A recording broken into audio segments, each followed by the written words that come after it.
Have you got $1,111 and are ready to start investing but don't know where to begin? You're in the right place. In this video, I'm going to show you, step by step, how to invest your first $1,111 in 2024. We'll explore strategies, platforms, and essential tips for beginners. Stay until the end, and you'll have a clear and reliable plan to put your money to work and start building your financial future. Let's get started. Well, before we begin, I want to make it clear that these tips are for those over 18 and anything that happens is your full responsibility. This video is just a recommendation and does not guarantee that you won't lose your money. It's important to note that it's normal to make mistakes at the beginning, and all beginners make mistakes. So don't blame yourself for that, but take responsibility for where you invest your money. If you don't feel comfortable with investments, focus on what is safer for you and always protect your assets as a priority over profit, okay? Let's begin. Lesson 1. Defining your financial goals. Before investing any amount of money, it's crucial to define your financial goals. Ask yourself, why am I investing? Are you saving for retirement, to buy a house, or to have an emergency fund? Your goals will determine your investment strategy and time horizon. For example, if you're saving for retirement, which is 30 years away, you can tolerate more risk and invest in growth assets like stocks. However, if you're saving for a down payment on a house you plan to buy in 5 years, you should be more conservative and opt for lower risk investments, like bonds. After defining your goals, determine your time horizon. The time horizon is the period you plan to hold your investments before needing the money. The longer the time horizon, the more risks you can take, because you have time to recover from any losses. Additionally, assess your risk tolerance. Risk tolerance is your ability and willingness to endure fluctuations in the value of your investments. If you feel uncomfortable with the possibility of losing money in the short term, it may be better to opt for safer investments. However, if you're willing to take more risks for potentially higher returns, stocks and index funds might be the right choice. Lesson 2. Opening a brokerage account. Now that you have your goals clear, the next step is to open a brokerage account. Brokers are platforms that facilitate the buying and selling of investments like stocks, bonds, and index funds. There are several online brokers that offer investment accounts, each with its own fees, platforms, and resources. To choose the right broker, consider the following factors. 1. Commission fees. Some brokers charge commissions for each transaction. Look for brokers that offer low or zero commissions. 2. Trading. Platform. Check if the platform is easy to use and offers the tools necessary to analyze and trade investments. 3. Research resources. The broker should provide access to research, analyst reports, and charting tools. 4. Customer support. Ensure the broker offers good customer support to help with any issues that may arise. Some popular brokers that cater well to beginners include Robinhood, E*TRADE, Fidelity, and Charles Schwab. Robinhood, for instance, is known for its zero commissions and user-friendly platform for beginners. E*TRADE offers a wide range of educational resources, while Fidelity and Charles Schwab are known for their excellent customer service and comprehensive market research. After choosing a broker, open an account by filling out an online form with your personal and financial information. You'll also need to provide identification documents to verify your identity. Once the account is open, deposit your $1,111 by transferring money directly from your bank account. Now, you're ready to start investing. Lesson 3. Portfolio diversification. Diversification is a fundamental strategy for any investor, especially for beginners. Diversification involves spreading your investments across different assets to reduce risk. Instead of putting all your money into a single stock or type of asset, you invest in various companies and sectors. For example, with your $1,111, you might want to distribute your investments as follows: $500 in an S&P 500 index fund, $300 in individual stocks of companies you believe have growth potential, $200 in a low-risk bond fund, $111 in a high-yield savings account to keep a small emergency reserve.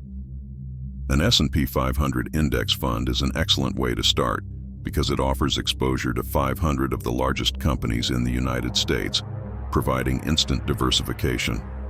Investing in individual stocks allows you to have growth potential, but also adds risk. So choose companies with strong fundamentals. Bond funds are less volatile than stocks and provide a stable source of income through interest payments. Keeping a small reserve in a high-yield savings account ensures you have access to cash in case of an emergency without needing to sell your investments.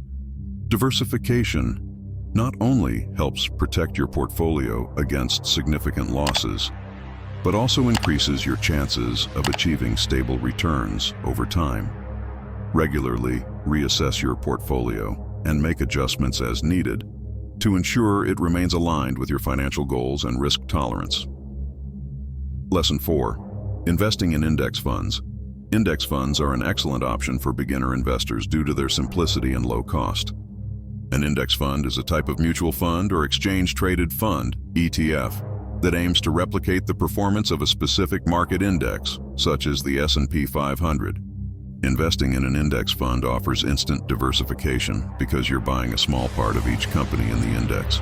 This reduces risk compared to investing in individual stocks, since your portfolio's performance doesn't rely on the success of a single company. For example, one of the most popular index funds is the Vanguard S&P 500 ETF, VOO. Suppose you decide to invest $500 of your $11 in this ETF. By doing so, you're investing in 500 of the largest U.S. companies, such as Apple, Microsoft, and Amazon.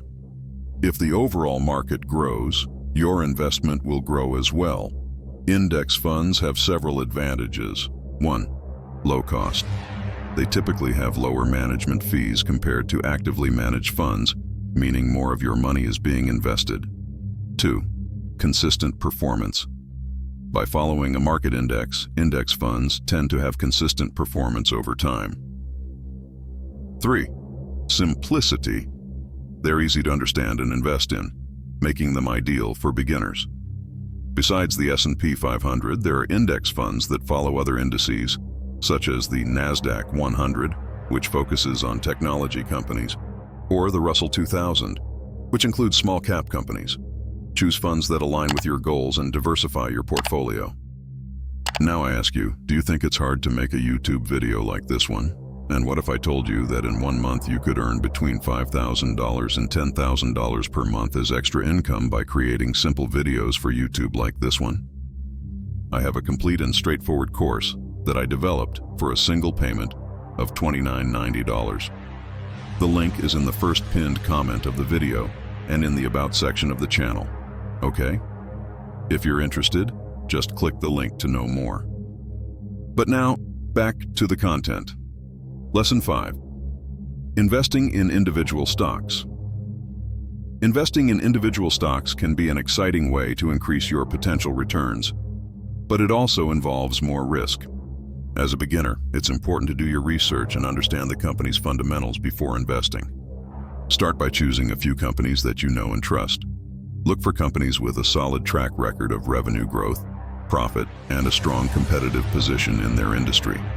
Well-established companies with strong brands like Apple, Amazon, and Microsoft are often a good choice for beginners. To analyze a stock, consider the following factors. 1. Financial performance.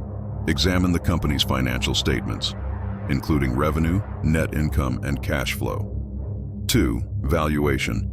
Compare the stock price to the company's earnings, PE ratio, to determine if the stock is undervalued or overvalued. 3. Dividend. Check if the company pays dividends, which can provide an additional source of income. 4. Industry trends. Consider industry trends and how the company is positioned to capitalize on these trends. Suppose you decide to invest $300 in Apple shares. You can buy shares directly through your broker by entering Apple's ticker symbol, AAPL, and the number of shares you want to buy. Regularly monitor the company's performance and stay informed about news that could affect your investment. Investing in individual stocks requires more research and monitoring than investing in index funds, but can offer significant returns if you choose successful companies. Remember not to put all your money into a single stock to minimize risks. Lesson 6. Exploring bond funds. To balance your portfolio and reduce volatility, consider investing part of your money in bond funds. Bonds are loans you make to companies or governments which in return pay you interest over time. They are generally less risky than stocks and provide a stable source of income. There are several types of bond funds. 1. Treasury bond funds. Invest in bonds issued by the U.S. government, which are considered low risk. 2. Corporate bond funds. Invest in bonds issued by companies. They offer higher yields but also involve more risk. 3. Municipal bond funds. Invest in bonds issued by local governments and are exempt from federal taxes. Suppose you decide to invest $200 in a Treasury bond fund, like the Vanguard Total Bond Market ETF, BND. This fund offers exposure to a wide range of high-quality bonds and provides a stable yield.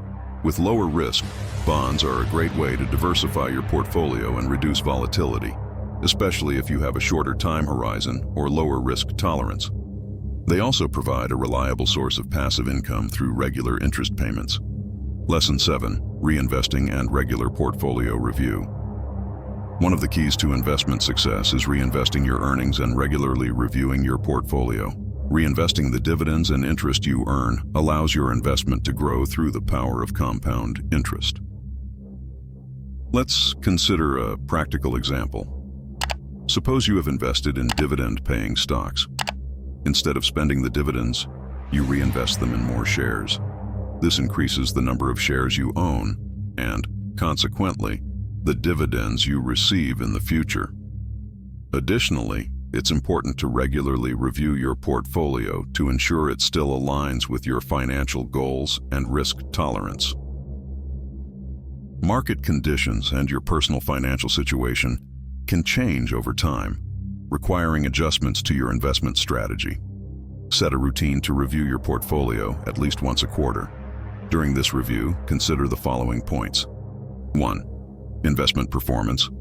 Assess the performance of each investment in your portfolio. Compare with relevant benchmarks to determine if they are meeting your expectations. 2. Rebalancing. If some investments have performed better than others, your portfolio may deviate from the original asset allocation. Rebalance by selling some of the investments that have increased in value and buying more of those that have decreased to maintain the desired allocation. 3. Goal changes. Reassess your financial goals and adjust your portfolio as necessary. If your goals or time horizon have changed, you may need to adjust your investment strategy. Reinvesting and regularly reviewing your portfolio help maximize the growth of your investment and keep your strategy aligned with your financial goals. Over time, these practices can lead to a robust and successful portfolio. Investing your first $1,111 might seem challenging, but with these 7 lessons, you are well prepared to start. Define your goals, choose the right broker, diversify your portfolio, invest in index funds and individual stocks, explore bond funds, and stay disciplined with reinvesting and regular review. With patience and consistency, you can build a prosperous financial future. Leave your comment below, like the video, and subscribe to the channel for more amazing tips on investments and personal finance. See you next time. See you there.